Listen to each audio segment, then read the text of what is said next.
Bonsoir à tous et soyez les bienvenus dans votre journal. Ce soir à la rédaction accueille Ridjali Issa, deuxième adjoint au Grand Cadi de Mayotte. Bonsoir. Bonsoir madame. Alors on va revenir avec vous sur cette polémique suite à la visite de Marine Le Pen à Mayotte, notamment en raison de l'accueil que lui a proposé le Grand Cadi à Mayotte. On reviendra sur cet accueil et vous nous en parlerez tout à l'heure dans ce journal. Okay. Avec nous également sur le plateau Pierre Bellucci. Bonsoir Pierre. Bonsoir Amina, bonsoir à tous. Alors les primaires de la gauche, c'est dans pas longtemps, ce dimanche pour le premier tour, le second le dimanche d'après. Les candidats s'organisent, en tout cas ceux qui ont les comités d'accueil sont très actifs sur le département. On verra ce qu'il en est de l'organisation de cette élection avec vous tout à l'heure dans ce journal également. Mais d'abord, voici les titres de ce vendredi 20 janvier. Le premier tour des primaires de la gauche va se dérouler ce dimanche sur l'ensemble du territoire national. À Mayotte, 22 bureaux de vote seront ouverts toute la journée.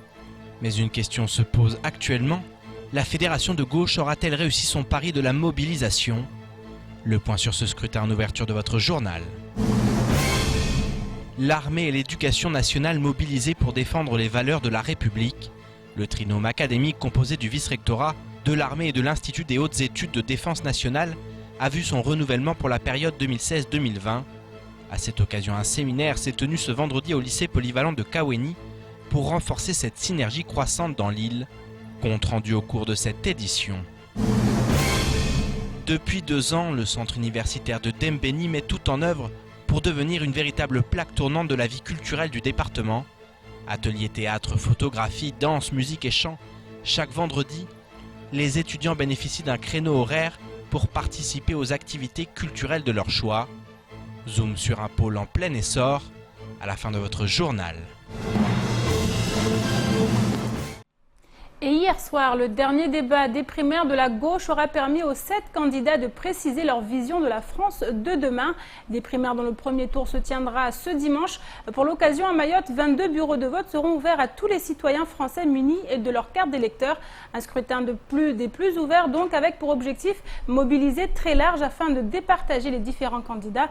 Rappelons par ailleurs que sur les 7 candidats en lice, seuls 3 ont bénéficié d'un comité de soutien, à savoir Vincent Payon, Manuel Valls et Sylvia Pinel. Le point avant le scrutin dans ce sujet, signé Pierre Bellucci et Leslie Vimnet.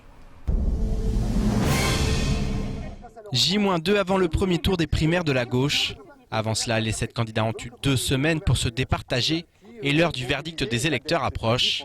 À Mayotte, la fédération rassemblant les différents partis de gauche concernés se dit confiante quant à la teneur de ce scrutin. Pour réussir une primaire, il faut au moins 3 choses. Il faut de bons candidats, et je pense qu'on a de très bons candidats.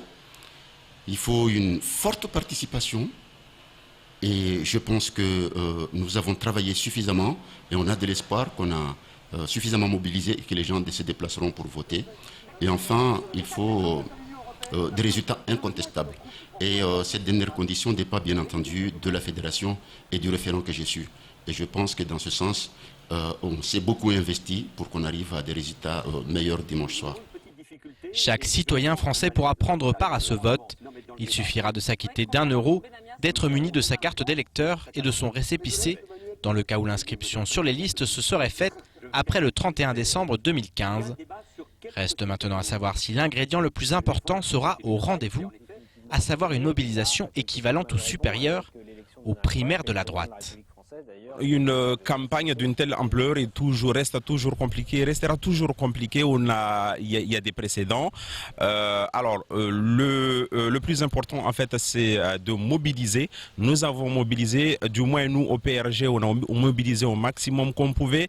Comme vous le savez, hein, nous sommes un jeune parti, on a fait de notre mieux.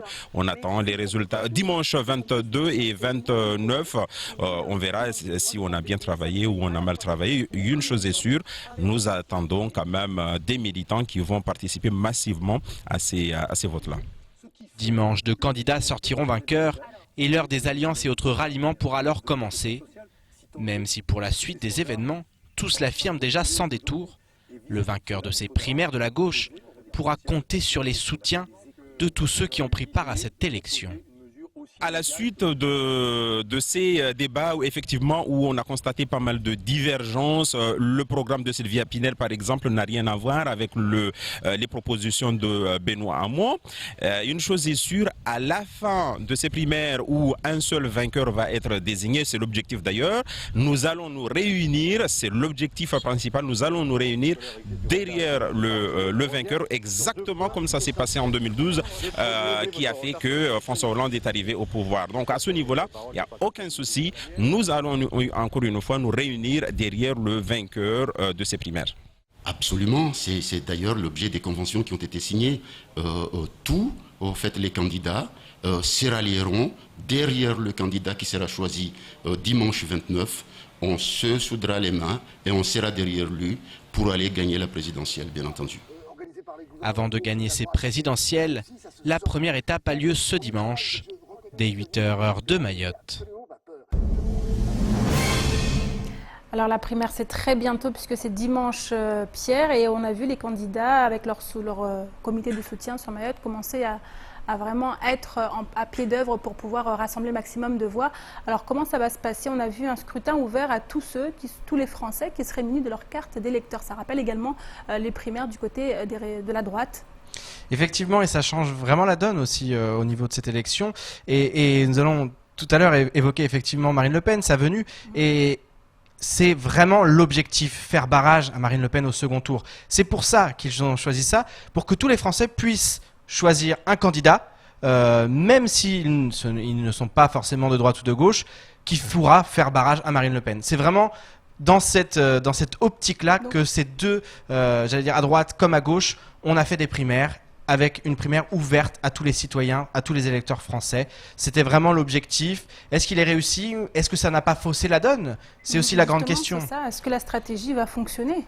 Bah écoutez, François Fillon, s'il a gagné, c'est en partie, et notamment Nicolas Sarkozy. On le sait, il a été victime de cette manière de faire. Il a été victime d'un vote contre lui, notamment des électeurs de gauche qui refusaient de le voir à nouveau. Manuel Valls, il faut savoir quand même qu'à gauche, on n'a pas voulu qu'il y ait de sondage, donc il n'y a pas de sondage. Effectivement, il y a des tendances, on imagine, mais et les tendances, c'est que effectivement, Manuel Valls, au même titre, il y a beaucoup qui souhaite faire barrage, notamment à droite.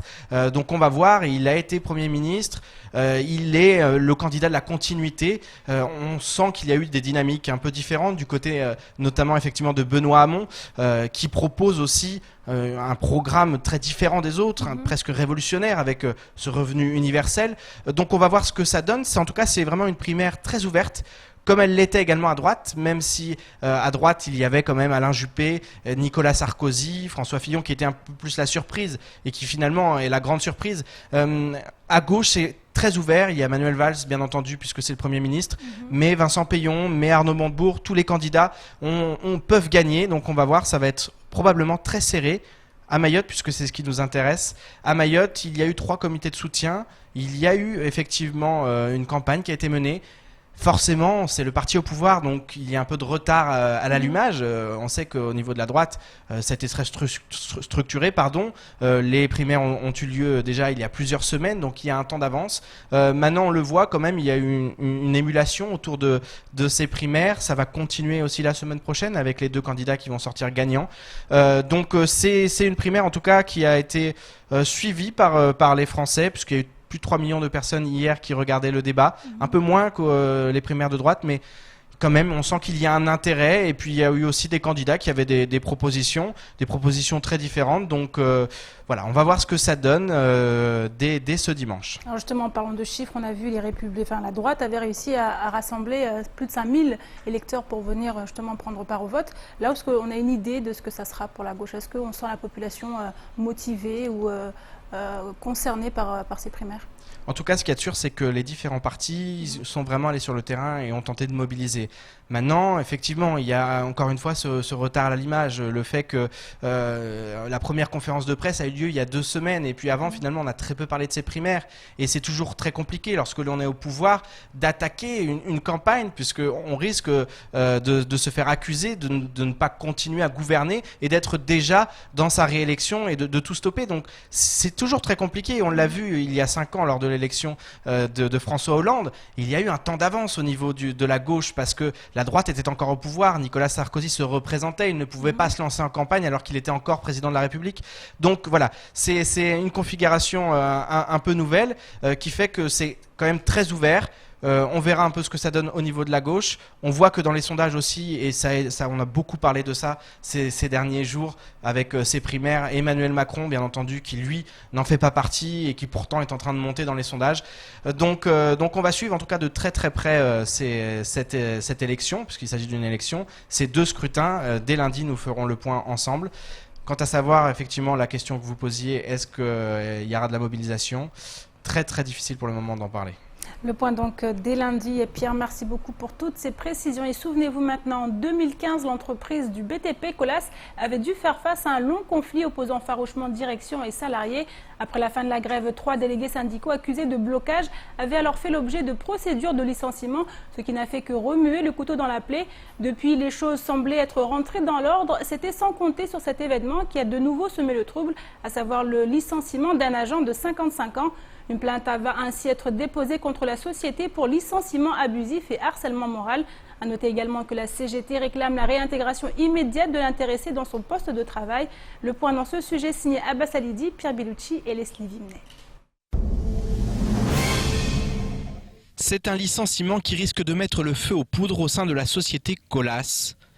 En effet, un salarié âgé de 55 ans vient d'être licencié par la direction. Selon lui, suite à un souci physique, les médecins l'ont rendu inapte à exercer en tant que grutier. Et faute de poste libre ailleurs, la direction a fait le choix de s'en séparer. Une douloureuse situation dont nous fait part le principal intéressé. Kolasi wanto hazin amba kawasitaha na kaharna entreprise nede wami rang majatina mahashirini na minane naifanyia hazi haruma entreprise ya Colas. Leo vanhu majatina maha 55 karibu ya Honda Treti wao ni watu hao waje wanto wetu harna hazi nei mahayo pia wami 28 yotifanya hazi haruma entreprise ya Colas zinguvu zangu.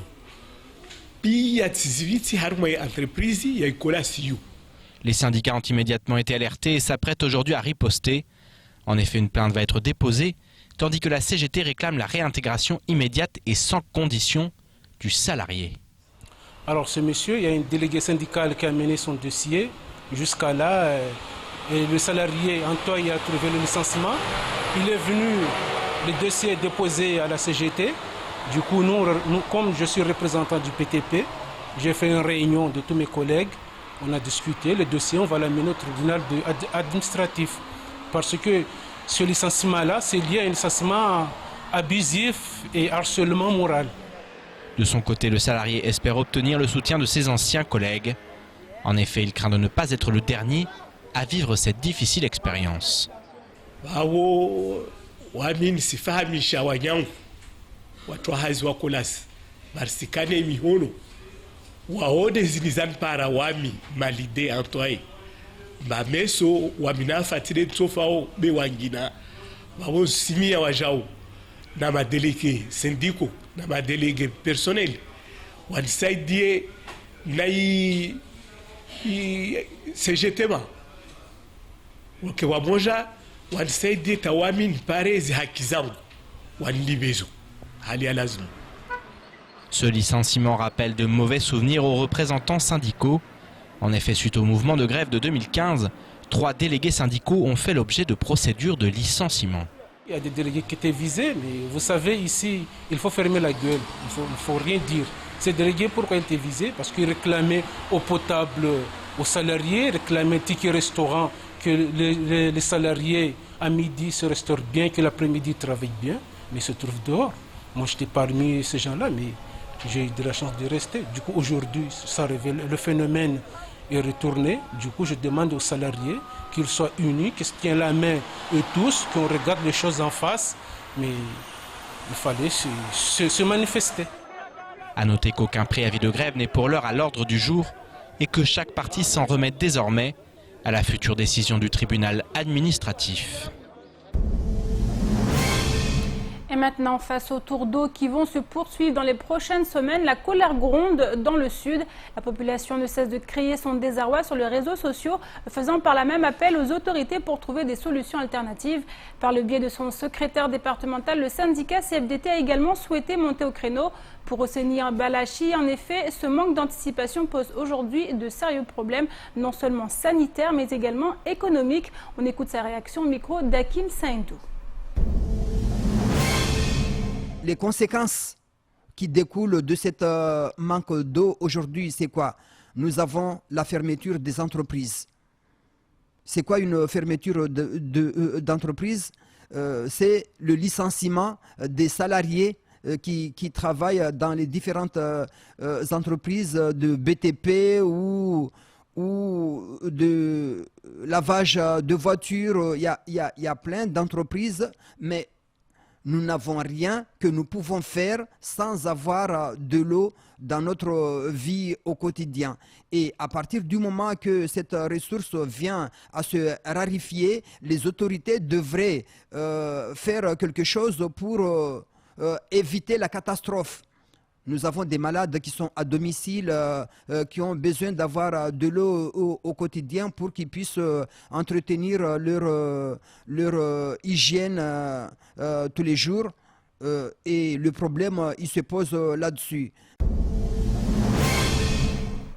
Et on continue avec ce séminaire qui s'est tenu ce vendredi au lycée de Kaweni avec au cœur du débat la nation. Une conférence menée sous l'égide de l'éducation nationale par le biais du vice-rectorat et du ministère de la Défense représenté par les forces armées de la zone sud-océan Indien.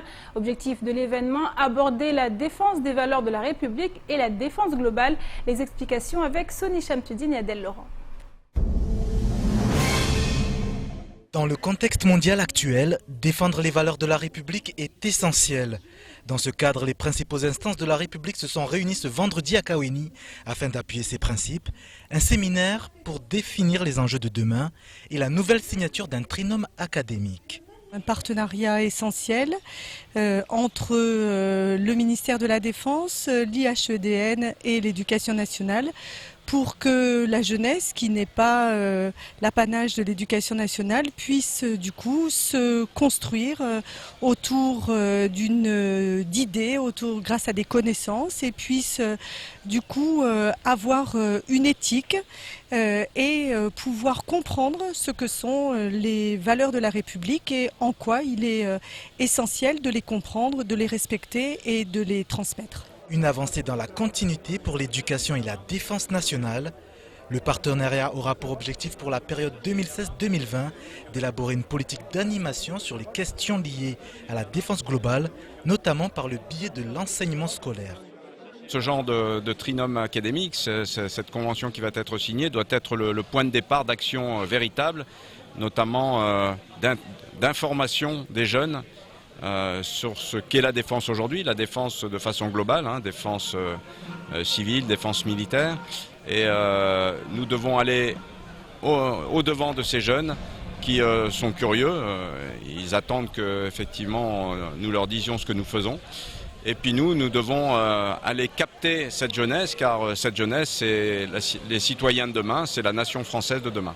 Le dispositif, mis en place en 2006, semble prendre toute sa forme dans le 101e département. Finalement, des mondes qui par définition sont peut-être un peu éloignés, le monde de l'éducation nationale et celui de la défense, sont aujourd'hui main dans la main au service de la formation citoyenne. Et je pense que là, nous avons vraiment beaucoup avancé dans le domaine. Mayotte est en plein développement. Je vois bien la construction de nouvelles structures pour l'éducation nationale, des lycées, des collèges. Et nous sentons très bien ici à Mayotte. Donc notre place est légitime. Il faut absolument que nous allons vers ces jeunes Mahorais. Ils en ont besoin. Adhérer aux valeurs de la nation, un enjeu primordial pour construire la société de demain. Une société à laquelle la jeunesse mahoraise doit prendre toute sa part. Et on continue avec notre invité Ridjali Issa. Ridjali Issa qui est le deuxième adjoint du Grand Cadi de Mayotte.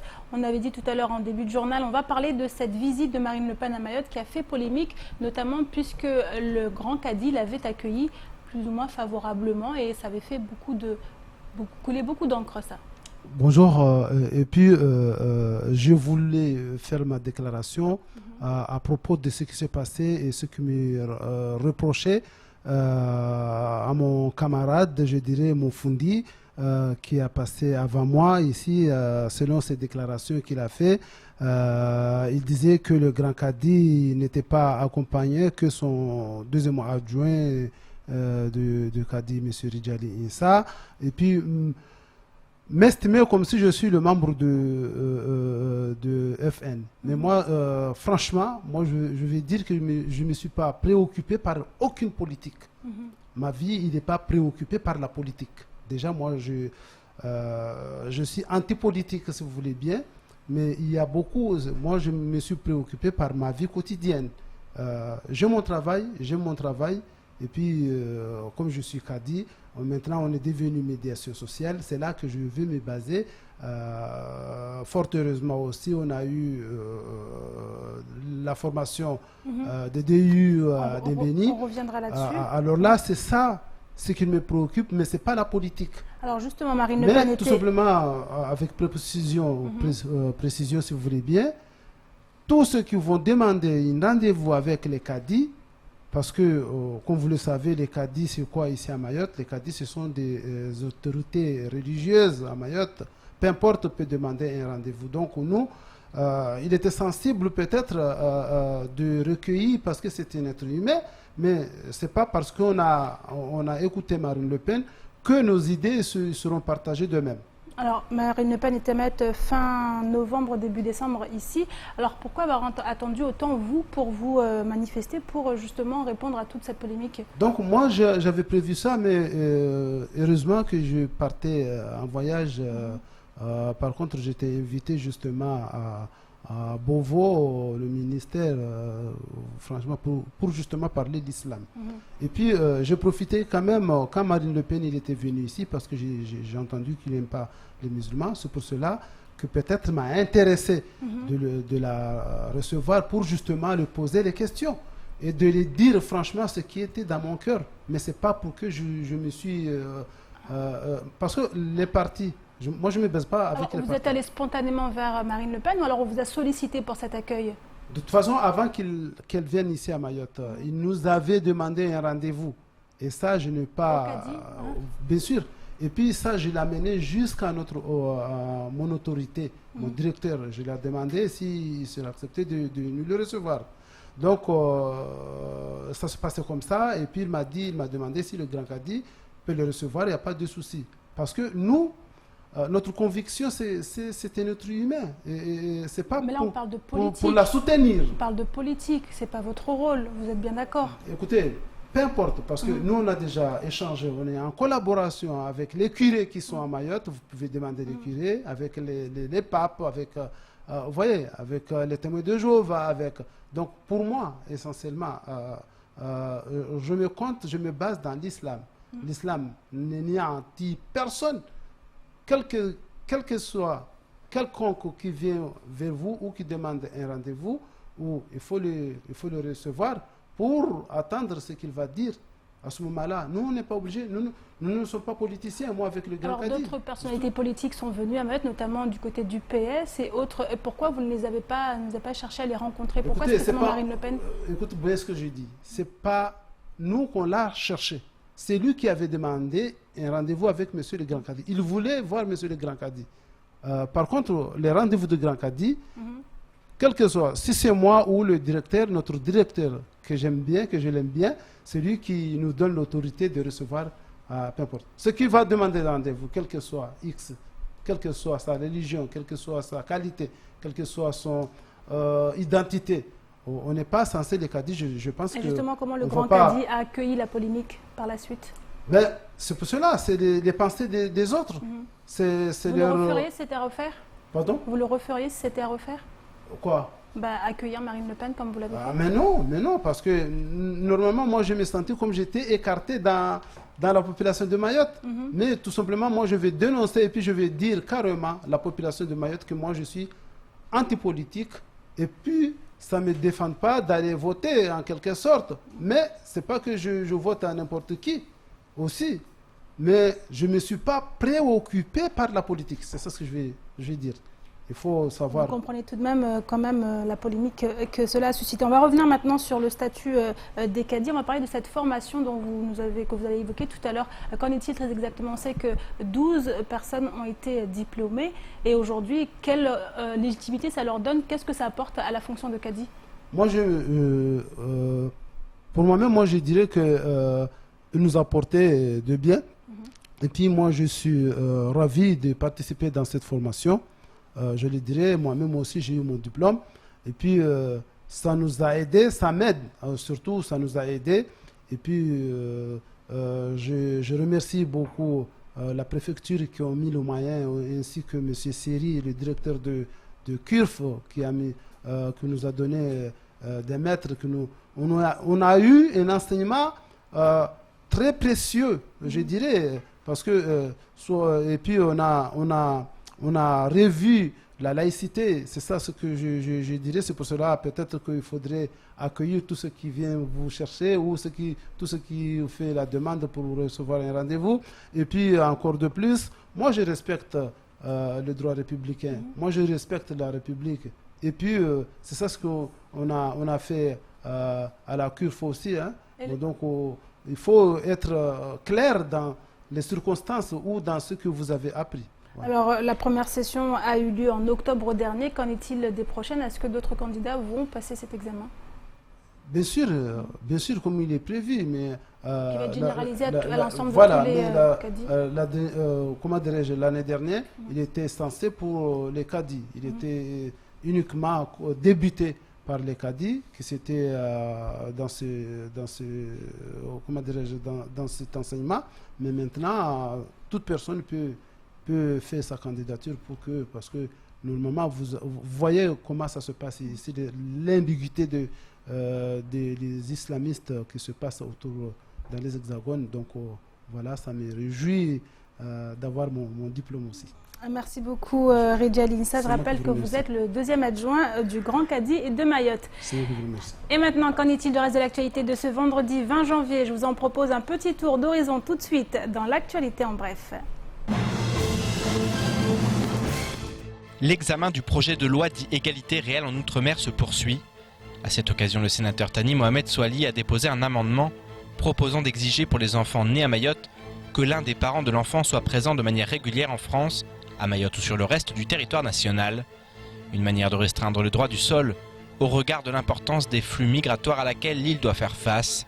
Une initiative qui n'est pas propre au sénateur Thani, puisqu'Abdourahmane Soali avait également déposé un amendement quasi identique qui avait fait l'objet d'une discussion commune en séance dans la nuit de mercredi à jeudi. Néanmoins, les parlementaires mahorais ont vu leur initiative repoussée à une très grande majorité de sénateurs.